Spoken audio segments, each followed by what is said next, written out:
목사님 머리가 군대 가실 것 같아요 라고 얘기를 들었습니다. 그래서요 군대 얘기 하나 해보려고요. 저는 군대를 전투경찰로 나왔습니다. 제가 희망을 하진 않았는데 훈련소에 있을 때 너는 전투경찰로 가라고 해서 갔습니다. 전투경찰은 그 2병, 1병, 상병, 병장 이렇게 안 부르고요. 뒤에 병 대신에 경자를 붙입니다. 경찰이니까요. 그래서 2경, 1경, 상경, 내게는 병경이라고 안 하고요. 이상하잖아요. 수경이라고 합니다. 수경.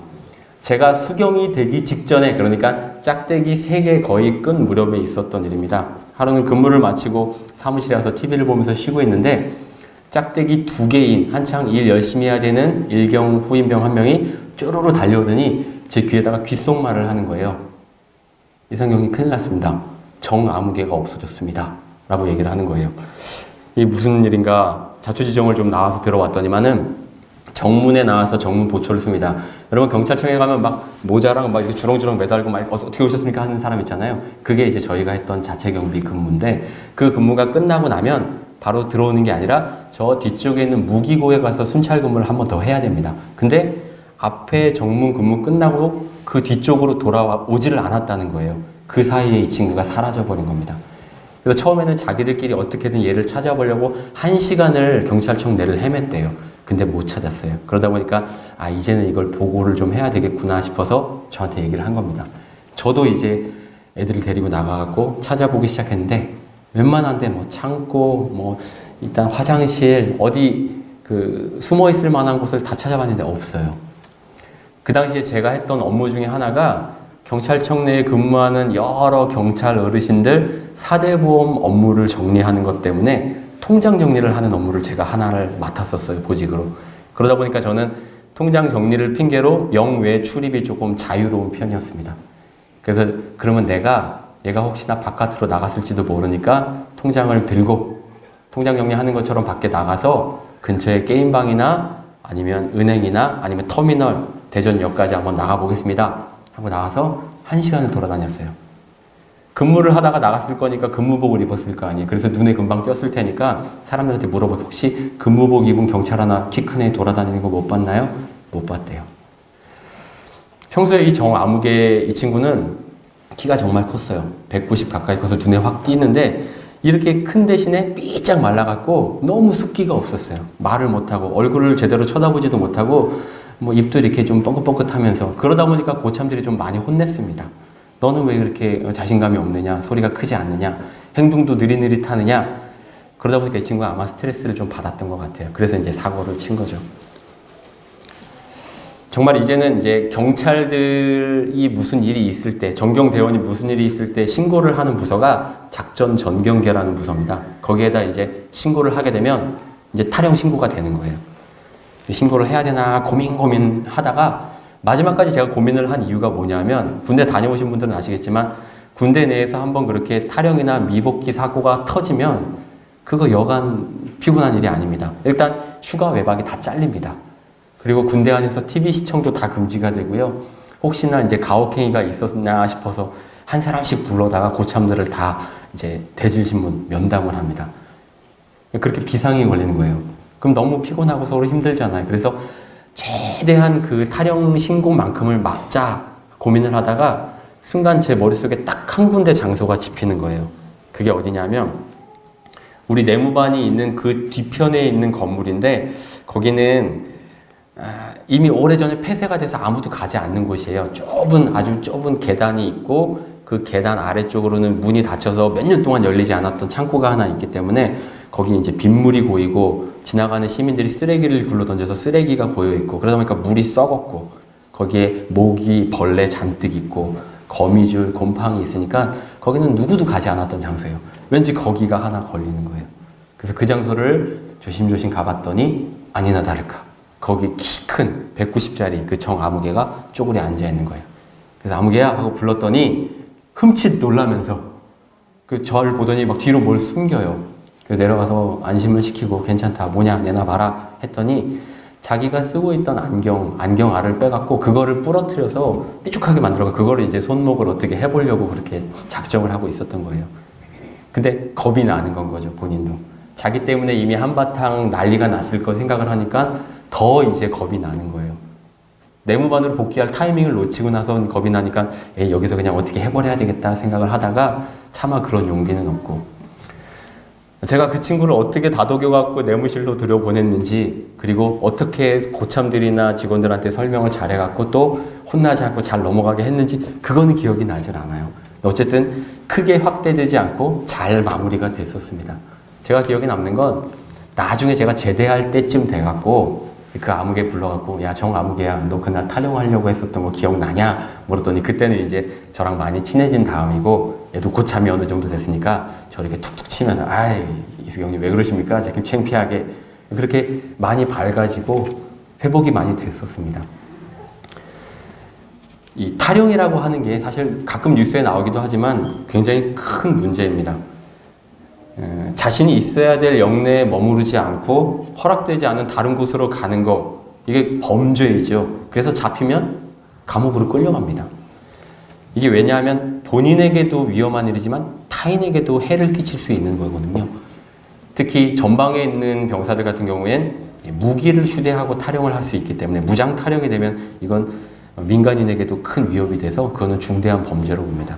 근데 여러분, 비단 군인들에게만 이런 문제가 해당이 되는 게 아니라 자기가 지켜야 될 자리를 벗어난 모든 사람들에게는 아마 크든 작든 문제가 생기는 것 같습니다. 저는 오늘 우리가 잘 알고 있는 이 선한 사마리아인의 비유를 통해서 우리가 크리스찬으로서 우리의 자리를 잘 지켜야 된다라고 하는 이야기를 드리려고 합니다. 이야기는 너무 잘 아는 이야기입니다. 한 사마리아인이 강도를 만났고요. 가진 걸 모두 뺏겼고 심한 폭행을 당해서 이제 거의 죽게 됐습니다. 그대로 두면 이제 꼼짝없이 외로운 길에서 혼자 죽는 거예요. 그 길에 제사장이 지나갑니다. 그를 봅니다. 그리고 지나갑니다. 잠시 후에 레위인이 지나갑니다.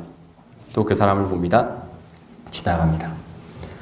사마리아인이 지나가다가 이 사람을 봅니다. 그리고 긍휼히 여겨서 상처를 들여다보고 일단 응급처치를 하고 자기 나귀에 실어서 안정을 취할 수 있는 여관까지 데려다 놓고 혹시나 돈이 더 들면 제가 지불하겠습니다. 신신당부까지 한 이후에 떠나온다는 그런 내용입니다. 어린 시절에 교회 학교에 한 번쯤 이런 성극, 촌극을 하죠. 저도 한 번 했었습니다. 그때 제가 맡은 역할은요, 지금 여기 서 있는 이런 역할이랑 비슷하게 레위인이었습니다. 초등학교 6학년 때로 기억하는데 그 당시에 그 누워있는 강도 만난 사람은 누구였냐면 제 쌍둥이 여동생이었습니다. 절호의 찬스잖아요. 누워있는 여동생을 발로 툭툭 치며 지나가는 게 제 역할이었습니다. 사실은 제가 제일 간편했어요. 그냥 성가대 가운 하나만 입고 있으면 됐거든요. 제 동생은 누워갖고 신음소리를 낑낑낑 내야 되고 일단 강도한테 두드려 맞는 역할도 했어야 됐고요. 그 다음에 제 앞에 먼저 지나갔었던 제사장은 뭘 치렁치렁 이렇게 뭘 많이 무거운 걸 맸었어야 돼요.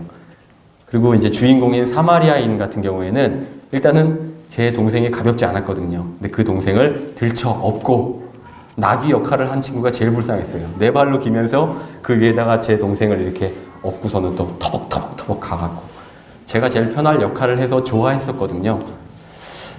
요즘 세상도 크게 다르지 않은 것 같아요.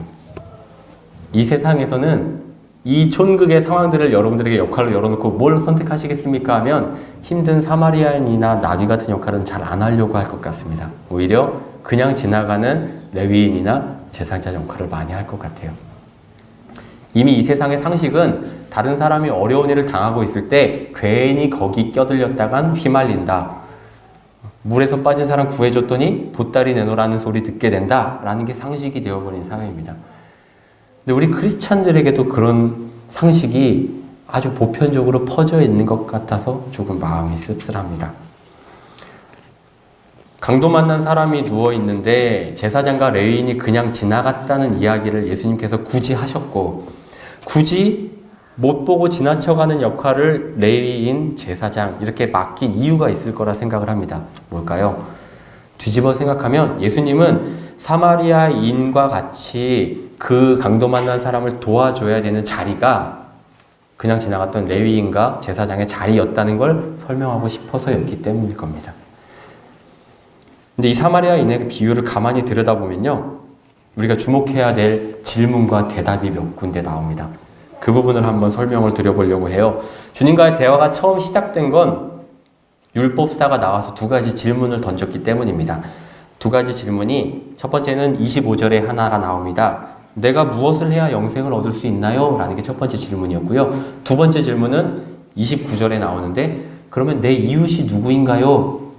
이게 율법사의 질문이었습니다. 언뜻 보면 이 율법사는 자신의 자리를 잘 지키고 있는 것 같아요. 영생에 대해서 고민을 하고 있고 율법을 행해야 되는 범위와 대상이 어떻게 되는지를 예수님한테 묻고 있는 것 같아 보입니다. 하지만 여러분, 이 율법사가 서 있는 자리는요, 하나님의 법의 자리가 아니고요, 자신의 지적인 자부심, 내가 인정받고 싶어하는 그 마음만 가득 찬 자리였습니다. 그걸 어디서 알 수 있냐면요, 성경 자세히 들여다보면 이 두 가지 질문 앞에 이런 설명이 붙어 있습니다. 일단 먼저 25절 첫 번째 질문 앞에는 어떤 말이 있냐면, 내가 무엇을 해야 영생을 얻겠습니까? 라는 질문 앞에 예수를 시험하여 라는 설명이 들어 있습니다.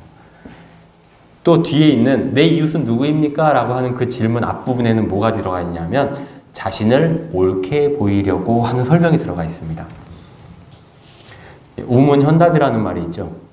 율법사가 이렇게 거짓된 의도를 숨기고 예수님께 질문을 했는데 예수님은 이 율법사의 속을 훤하게 들여다보셨습니다. 그리고 바로 대답을 하신 게 아니라 오히려 반대로 몇 마디 질문과 대답을 같이 주셨어요.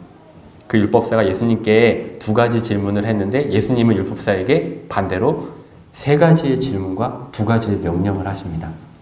우리가 이 부분에 주목을 좀 해야 됩니다. 가장 먼저 던지신 예수님의 질문은 뭐였냐면 율법에 무엇이라 기록이 되어 있느냐? 라고 반문하셨어요. 여러분, 이 물음은 우리 크리스찬들에게도 기본이 되는 질문입니다. 바로 네가 말씀을 알고 있니? 라고 하는 질문입니다. 여러분, 우리는 말씀을 많이 알고 있다고 생각하면서 살 수 있습니다. 하지만 여러분, 그건 우리 착각입니다. 우리가 주일 설교 말씀을 통해서 혹은 수요일이나 금요일날 목사님이나 전도사님의 설교 말씀을 통해서 듣게 되는 말씀들은 대부분은 비슷한 내용들이 반복되는 경향이 있습니다.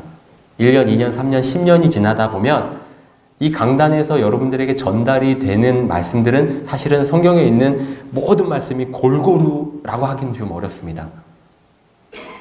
분명히 자주 듣게 되는 말씀들이 있다 보니까 그 말씀 내가 이런 말씀이라고 알고 있지라고 익숙한 말씀으로 우리가 듣게 됩니다. 그러다 보니까 앞으로는 이제 성경 본문 말씀이 탁 나오고 설교 제목이 나오면 이런 얘기를 하려고 하시는구나라고 예측도 가능해집니다. 그렇게 듣다 보면 내가 말씀을 그래도 제법 아는 것 같아 라고 생각하기 쉽지만 이 성경에 있는 성경 66권에 있는 모든 말씀을 우리가 다 잘 안다라고 자부할 수 있는 사람이 과연 몇 명이나 있을까요? 다 잘 아는 건커녕 그건 뒤로 하고 이 말씀을 정독해서 잘 읽어본 사람들이 혹시나 몇 명이나 있을까? 저는 그렇게 물어보고 싶습니다. 성경에는 우리가 알고 있는 말씀보다 모르는 말씀이 훨씬 더 많이 있을 겁니다. 그렇게 우리의 눈과 머리가 닿지 않았던 말씀들을 우리는 찾아서 읽어야 하고 배워야 합니다. 또 알고 있는 말씀이라 할지라도 혹시나 내가 잘못 이해하고 있는 말씀은 없는지 주의 깊게 살필 필요가 있습니다. 바로 이 부분에 대한 말씀이 예수님의 두 번째 질문이었습니다. 예수님의 두 번째 질문은요, 네가 말씀을 어떻게 읽느냐라는 질문입니다. 내가 어떻게 읽느냐? 네가 머릿속에 담고 있는 그 말씀, 네가 암송하고 있는 그 말씀, 네가 지금 예측하고 있는 그 말씀을 너는 과연 바르게 알고 있느냐 하는 말씀입니다. 맞습니다. 말씀을 있는 그대로 아는 것도, 많이 아는 것도 중요한데요, 바르게 읽는 게 더 중요합니다. 이 부분에서 잘못하고 있는 사람들을 가리켜서 우리가 이단, 사이비라고 이야기를 합니다. 아전인수격으로 자기들이 결론을 딱 정해놓고 그 결론에 맞춰서 말씀을 해석을 막 갖다 끌어다 붙이고, 그리고 나서 이 이단과 사이비들의 아주 공통된 특징이 뭐냐면 다른 해석들은 다 틀렸고 나만 맞다라고 주장하는 것입니다. 그렇게 강요하는 것입니다. 동시에 내가 어떻게 읽느냐라는 예수님의 질문은요, 네가 그 말씀을 어떻게 받아들이고 소화해서 네 삶 속에서 그거를 행하고 있느냐라는 질문이기도 합니다. 복잡한 일들, 또 여러 관계들 속에서 우리가 살아가기 때문에 말씀을 잘 읽어내고 그거를 삶 속에 실천하는 게 여간 어려운 일이 아닙니다. 근데 아무리 어려워도 우리는 반드시 이 훈련을 꼭 해야만 합니다. 예수님의 말씀을 그저 머리로만 새기는데 급급하다면 우리는 이 삶의 자리가 말씀을 그냥 많이 알아서 성경 퀴즈를 잘 풀고 성경 골든벨을 울리기 위한 신앙생활을 하는 것과 다름이 없습니다. 우리는 성경 퀴즈를 잘 풀기 위해서 이 자리에 나와 있는 것이 아닙니다. 오히려 성경의 가르침대로 좁은 길을 걷는 십자가의 삶을 잘 살려고 이 자리에 앉아 있는 것이죠. 그래서 이 두 번째 질문은 곧 세 번째 질문과도 그 맥이 다 있습니다. 세 번째 질문이 조금 더 구체적이고 또 조금 더 어떤 대상인가요? 라는 질문에 대한 예수님의 대답을 담고 있기 때문에 그렇습니다. 예수님의 세 번째 질문은 뭐였냐면, 그렇다면 누가 강도 만난 자의 이웃이 되겠느냐? 라는 질문이었습니다. 사실 예수님의 이야기를 처음부터 잘 들은 사람이라면 이 세 번째 질문은 전혀 어려운 질문이 아니에요. 우리 유아들도 대답할 수 있는 질문입니다. 자, 제가 여러분께 물어보겠습니다. 누가 강도 만난 사람의 이웃일까요? 1번 레위인, 2번 제사장, 3번 사마리아인. 몇 번입니까? 네, 사마리아인이죠. 우리가 모두 다 알고 있는 대답입니다. 근데 이 율법사는 그 대답을 어떻게 합니까? 한번 틀어서 대답을 합니다. 자비를 베푼 자입니다 라고 대답을 해요. 이 부분에 대해서 제가 해석을 들은 것 가운데 이런 견해가 있었습니다. 율법사가 지독한 유대인이라서 사마리아인들을 너무 싫어했는데 이 사마리아라는 단어 자체를 입에 올리는 것까지 싫어해서 그냥 둘러서 예, 거시기입니다 라는 식으로 얘기를 했다는 거예요. 저 역시 그럴 수 있을 것 같다는 생각을 했습니다. 만약 주님께서 비유를 하실 때 만약에 등장인물들을 제사장, 레위인, 사마리아인이 아니라 로마인, 헬라인, 유대인 이렇게 해서 유대인이 만약에 자비를 베풀었다고 하면 이 율법사가 자비를 베푼 자니이다 라고 대답했을까요? 아니요. 그럼 율법사는 분명히 유대인이요 라고 대답을 했을 겁니다. 어찌되었든 예수님의 마지막 질문에 대해서 율법사는 자비를 베푼 사람이요 라고 얘기를 했습니다. 이 율법사와 대화를 하시면서 예수님은 이제 세 번의 질문 뒤에 두 번의 명령을 하십니다. 근데 이 두 가지 명령은 실상은 한 가지의 명령이고 한 가지의 부탁이셨습니다. 첫 번째 명령은 28절 앞부분에 나오는데요. 우리 같이 한번 읽어볼까요? 자, 시작. 예수께서 이르시되 내 대답이 옳도다 이를 행하라. 예수님의 두 번째 명령은 저 뒤에 37절 후반부에 나옵니다. 또 같이 한번 읽어보겠습니다. 시작. 예수께서 이르시되 가서 너도 이와 같이 하라 하시니라. 결국 무엇을 얘기하고 있습니까? 행함을 이야기하고 계십니다. 너가 살고 있는 그 자리, 네 삶의 자리로 돌아가서 네가 알고 있는 하나님의 말씀을 실천해라. 이게 주님의 명령이었습니다. 그런데 여러분, 이렇게 말하면 맞는 말인 거 알고 그렇게 해야 되는 거 알지만 선뜻 발이 잘 떨어지진 않습니다. 왜냐하면 그 삶의 자리가 굉장히 범위가 넓고요. 그리고 뭔가 추상적이기 때문입니다. 그래서 저는 오늘 그 범위를 조금 제한적으로 적용해 볼 걸 여러분들에게 말씀을 드리려고 합니다. 그 범위는 바로 여러분의 가정입니다. 5월달이 가정의 달이라서 그런 것도 있고요. 특별히 오늘 이 소중한 예배의 자리를 통해서 헌신을 다짐하는 우리 제 친구와도 같은 연령대 우리 구루터기 친구들에게 여러분들에게 꼭 당부하고 싶은 말씀이 있기 때문이기도 합니다. 오늘 설교의 제목을 저는 복음자리라고 정했습니다. 사실 맞춤법대로라고 하면 틀린 말이죠. 복음자리가 맞는 단어입니다. 우리가 흔히 사용하는 이 복음자리라는 단어를 사전에서 찾아보면 어떻게 되어 있냐면요. 첫 번째 뜻이 새가 알을 낳는 혹은 새가 깃들이는 곳, 우리가 알고 있는 둥지를 말합니다. 근데 이 의미를 확장시켜서 사람들이 지내기에 아주 포근하고 아늑한 곳을 복음자리라고 이야기를 합니다. 그래서 제 나이 또래 우리 구루터기 분들에게 복음자리라고 하면 일단 먼저 대출이 생각이 나겠죠. 복음자리 하면. 근데 이렇게 가장 포근하고 따뜻하고 어떻게 보면 내가 좀 쉼을 얻어야 될 바로 그 가정, 그 자리가 과연 여러분에게 따뜻한 복음자리가 지금 되고 있습니까? 여러분의 복음자리가 그렇습니까? 저는 오늘 우리 가정 안에 지금 쓰러져 있는 사마리아인이 없는지 생각해 봤으면 좋겠습니다. 안팎으로 짓눌리는 삶의 무게 때문에 가장인 남편이 지쳐 쓰러져 있는 거 아닙니까? 이렇게 말하면 이제 우리 아내분들은 뾰루퉁 이렇게 이야기를 할 수도 있습니다. 우리 남편은 멀쩡히 잘 걸어다니고 밥만 잘 먹던데요? 자기 하고 싶은 거 다 하고 잘 거 다 자고 만날 사람 다 만나고 다니던데요. 여러분 그런 것 같아 보이지만 사실은 겉으로 드러난 모습이 그렇다고 해갖고 속마음도 그런 거 아닙니다. 어떻게 그렇게 잘 단정을 하시냐고요? 제가 그래 봤거든요. 제가 한창 저희 어린 자녀 셋이 막 이렇게 유아부 나이 또래에 힘들게 육아를 해야 되는 그 시기에 저는 서울에서 그때 지냈습니다. 총회본부 교육국에서 일을 했는데 저는 밥 먹듯이 야근을 하고 숨 쉬듯이 출장을 갔었습니다. 근데 집에 돌아오면은 편해야 되는데 편하지가 않아요. 그러다 보니까 일부러라도 더 야근을 하게 되는 건 거예요. 마음은 그게 아닌데 자꾸만 몸이 그렇게 되는 건 겁니다. 제가 이런 말을 한 게 되게 조심스럽습니다. 왜냐하면 우리 유아부의 수많은 어머님들로부터 제가 목사님한테 그렇게 얘기할 수가 있어요 라고 공격을 당할 것 같아서 그렇긴 한데 남편들 편을 좀 들기는 해야 될 것 같아요. 왜냐하면 이 시대의 남편들 정말 너무 많이 힘듭니다. 이 시대 남편들이 겉은 멀쩡해 보여도 속은 정말 말 그대로 피 흘리는 사마리아인이 따로 없습니다. 그러기 상태입니다. 우리 남편들을 두드러 패는 가장 큰 강도가 뭘까요? 엄청난 업무량과 그리고 눈에 보이진 않지만 남과 하는 비교입니다. 옆집 아빠와 비교를 당하고요. 그리고 내 친구 아빠하고도 비교를 막 당합니다. 폭폭폭폭 막 맞습니다. 그리고 그것도 모자라서 내가 평생 얼굴 한번 볼 것 같지도 않은 텔레비전의 연예인, 심지어 저 외국에 있는 무슨 베컴 막 호나우 이런 생전 얼굴도 못 볼 것 같은 연예인들 아빠들하고도 비교가 돼요. 왜냐하면 요즘 세상은 자신의 육아를 남들에게 자랑하는 세상입니다. 근데 남들에게 자랑할 때 나쁜 모습 자랑할까요? 잘하는 모습, 좋은 모습만 드러내고 자랑하거든요. 맛있는 거 먹고 다니고 예쁜 옷 입고 다니고 좋은 데 놀러 다니는 그런 사진들만 이렇게 육아에 쫙 우린 이렇게 아이 키운다라고 올라와요. 근데 그런 모습들을 보면 아빠들은 의도하든 의도하지 않든 비교를 당합니다. 쪼그라듭니다.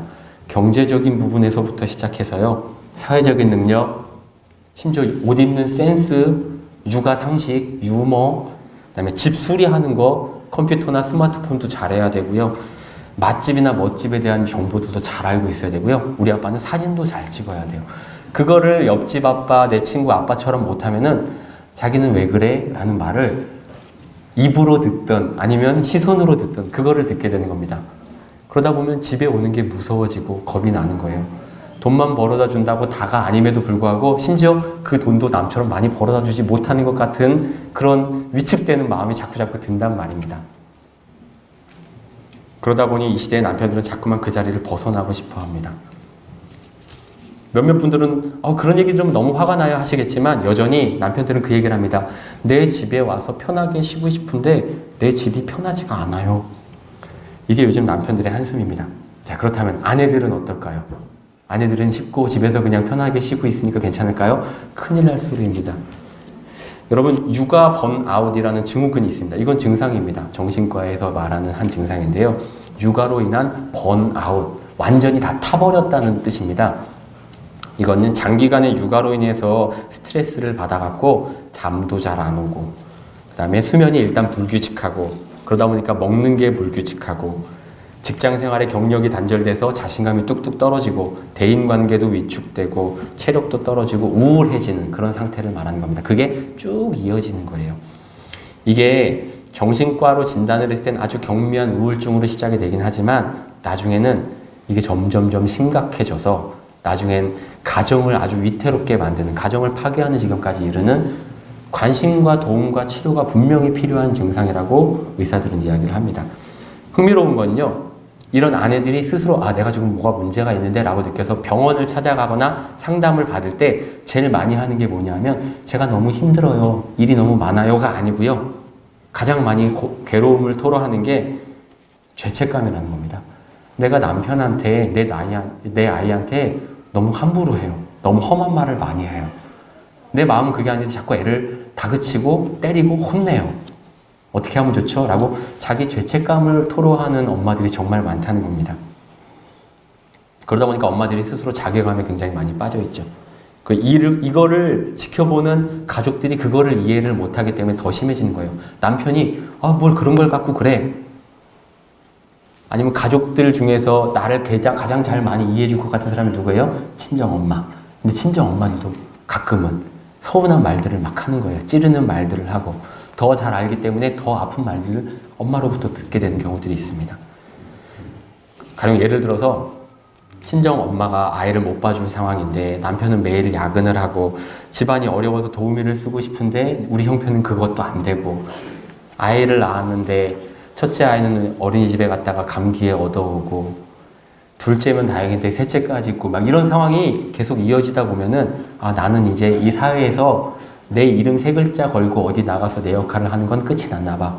몇 년 동안 애 낳고 애 키우고 하는 애 낳는 기계, 애 키우는 기계가 된 것 같아 라는 느낌이 든다는 거예요. 그런 번아웃이 오는 겁니다. 그런 분들을 향해서 어른들은 이렇게 얘기를 합니다. 다들 그러고 애들 키우고 살았는데 도대체 왜 그런 게 오는 거야? 난 이해가 안 돼 라고 말하는 분들은 요즘 시대의 아이를 안 키워보셔서 그렇습니다. 제가 감히 이런 말씀을 드리는 건 여러분들이 아이를 키우셨을 그 당시와 지금은 모든 면에서 너무 다릅니다. 우리 어머니 시대, 할머니 시대에 지금 엄마들과는 성격도 다르고요, 양육 성향도 다르고요, 환경도 달라요. 무엇보다도 이 환경이 너무 많이 달라졌어요. 예전에는 내 아이를 나 혼자 키우는 게 아니라 우리가 함께 키웠지만 요즘은 그렇지 않습니다. 단적인 예로 저희 어머님도 그러셨어요. 저희 사남매를 두고 교회를 다녀오셨어요. 왜냐하면 큰 누나가 초등학생 저학년이니까 저희를 볼 수 있다고 생각하신 거거든요. 그러면 놓고 갔다 오면 뭐 집에 막 가끔 밀가루도 터져 있고요. 뭐 샴푸 리스 폭발해 있고 난리도 아니에요. 근데 그거를 그냥 당연하게 키웠었어요. 혹은 어떤 어르신들은 아이고 밭일하러 갈 때 그냥 우리 집에 기둥에다 묶어놓고 나왔어 라고 얘기하세요. 요즘 그렇게 애기 키우면 어떻게 될까요? 옆집에 있는 엄마 아빠들이 데려다가 밥 먹여주고 키워줄까요? 아니요. 옆집에 있는 엄마 아빠가 바로 신고합니다.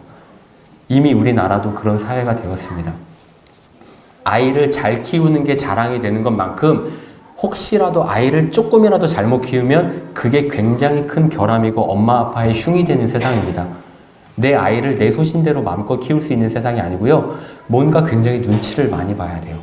옛날이면 그럴 수 있어 하고 넘어갔었던 일들이 요즘 엄마 아빠한테는 네가 그러고도 엄마야? 네가 그러고도 아빠야? 라고 손가락질을 받고 비난을 아주 구체적으로 집요하게 받는 거리가 되는 그런 세상입니다. 그러다 보니까 엄마 아빠들은 늘 예민해요.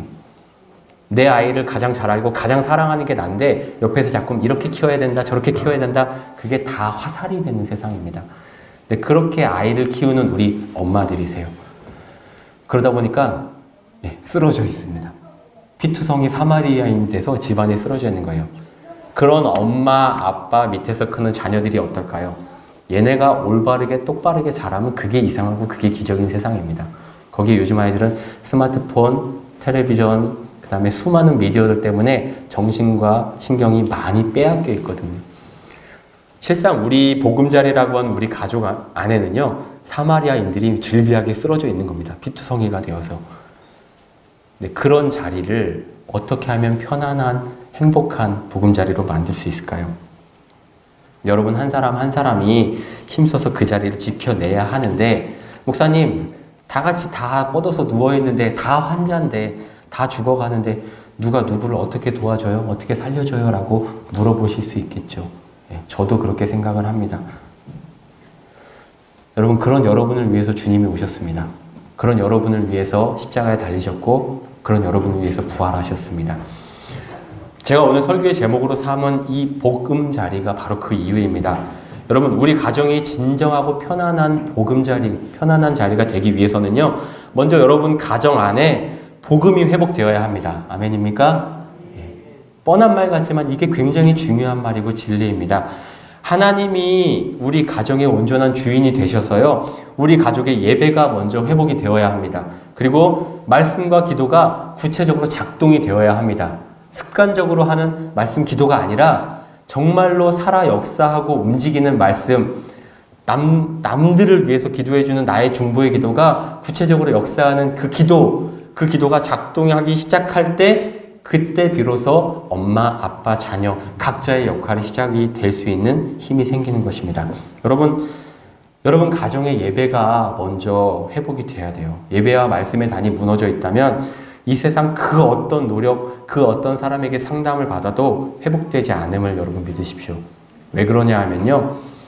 말씀을 통해서, 예배를 통해서 하나님의 은혜의 자리로만 나아갈 수 있는 그 예배를 통해서 얻는 감동과 또 그 위로가, 또 그 은혜가 아니면 진정한 마음으로 내 배우자, 내 자녀를 용서할 수가 없습니다. 뒤끝이 남아있게 된다는 말입니다.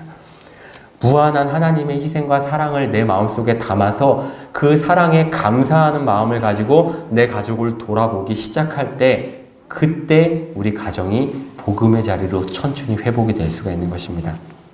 우리 가정을 믿음 위에 선 복음의 자리로 만든 이후에 그 다음에 철저하고 확실하게 그리고 탁월하게 각자의 자리에 대해서 고민을 시작해야 합니다. 여러분, 우주의 악당들이 몰려온다고 하더라도 여러분 어떻게 지켜내는 어벤져스가 있는 것처럼 엄마가, 아빠가, 그리고 우리 자녀들이 자신의 자리와 역할을 잘 감당을 해서 향기로운 우리 집 복음 자리를 지켜내야만 함을 여러분 기억하시길 바랍니다. 사랑하는 동안 가족 여러분, 그리고 우리 구루터기 가족 여러분, 오늘 우리 신앙인들의 자리가 어디일까요? 여러분들이 말씀을 듣고 저 문을 열고 나가서 여러분들이 발걸음이 닿는 그곳 모두가 다 여러분들의 삶의 자리입니다. 너무 넓잖아요. 여러분들이 길 가면서 만나는 모든 사람들이 여러분들이 도와야 될 강도 만난 이웃인데요. 그 이웃을 돌보기 전에 내가 나를 먼저, 내 가정을 먼저 한번 돌아보자고요. 먼저 세워보자고요. 그 가정을 먼저 복음이 살아서 역사하는 복음의 자리로 만들어서 내 가정이 정말 돌아가서 쉬고 싶은, 가서 얼굴을 만지고 싶고 가서 끌어안고 싶고 함께 붙들고 기도하고 싶은, 함께 찬양을 드리고 싶은 복음의 자리, 그 멤버, 예배의 구성원으로 회복을 하셔야 여러분들이 걷는 발걸음이 삶의 예배자로서의 발걸음이 될 수 있음을 믿고 기억하시길 바랍니다. 여러분 자신감을 가지십시오. 여러분의 자리를 여러분 지킬 수 있습니다. 주님께서 그 자리를 지키는 데 필요한 인피니티 스톤, 그 능력과 지혜와 은혜를 넘치도록 부어주실 줄로 믿습니다.